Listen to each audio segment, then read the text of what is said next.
আপনি বিকাশেও কীভাবে ডিপিএস খুলবেন সেটা আজকে দেখাবো। এটার জন্য আপনি বিকাশ অ্যাপে চলে যাবেন। বিকাশ অ্যাপে যাওয়ার পরে এখানে দেখতে পাবেন সেভিংস নামে একটা অপশন আছে, এই সেভিংসে চলে যাবেন।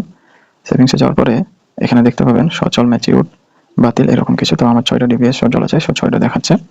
তো আপনি নতুন যেহেতু ডিপিএস খুলতে যাচ্ছেন, সো আপনি এখানে চলে যাবেন, নতুন সেভিংস খুলুন। এখানে নতুন সেভিংসে চলে যাবেন। এখন আপনি ইসলামিক ডিপিএস চাচ্ছেন নাকি মুনাফা ভিত্তিক ডিপিএস চাচ্ছেন। তো যদি উপরেরটা দিই, উপরেরটা দেওয়ার পরে দেখেন এখানে আপনাকে বাছাই করতে হবে, আপনার স্কিম বাছাই করতে হবে আপনি কি ধরনের ডিপিএস করতে চাচ্ছেন, এই যে সাপ্তাহিক নাকি মাসিক। সাপ্তাহিক নাকি মাসিক আপনি যেটা পছন্দ সেটা দিবেন। আমরা যদি দেখায় মাসিক দিই, তো মেয়াদ এখানে আপনি দেখতে পাচ্ছেন 6 মাস, 1 বছর, আবার 12 মাস, 24 মাস, 34, 48 মাস। তো আমি 6 মাসের জন্য সিলেক্ট করলাম। এবারে জমার পরিমাণ, জমা কতটুকু চাচ্ছেন জমা করতে, সেটা জমার পরিমাণটা এখানে দিতে হবে। এখানে 2000, 5000, 10,000, 20,000 পর্যন্ত জমা করা যাবে। আমি যদি 2000 করে দিই, এরপরে আমাকে এগিয়ে যান অপশানে ক্লিক করতে হবে।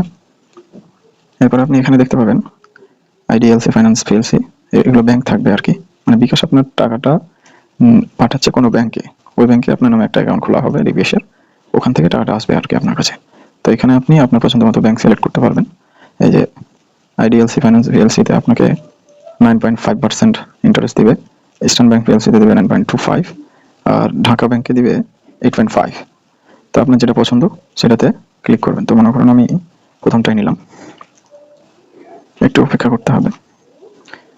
এরপরে আপনার এখানে আপনার এনআইডি, মানে আপনার যিনি নমিনি ওনার এনআইডি নাম্বারটা দিতে হবে, আপনার মা বাবা বা যাকে আপনি নমিনি করতে চাচ্ছেন। তো নতুন নমিনি আমার একটা যোগ করা আছে, আরও নমিনি যোগ করতে পারবেন যাকে আপনি নমিনি করতে চাচ্ছেন। নমিনি যোগ করার পরে কনফার্ম করলেই আপনার ডিপিএস খোলা হয়ে যাবে। ডিপিএস খোলার পর আপনার এখানে বিকাশ অ্যাকাউন্ট থেকে 2000 টাকা কেটে নেওয়া হবে, এবং 2000 টাকা কেটে নেওয়া হবে এবং আপনাকে মেসেজ দেওয়া হবে ওই ব্যাংক থেকে, তাহলেই হয়ে যাবে ডিপিএস।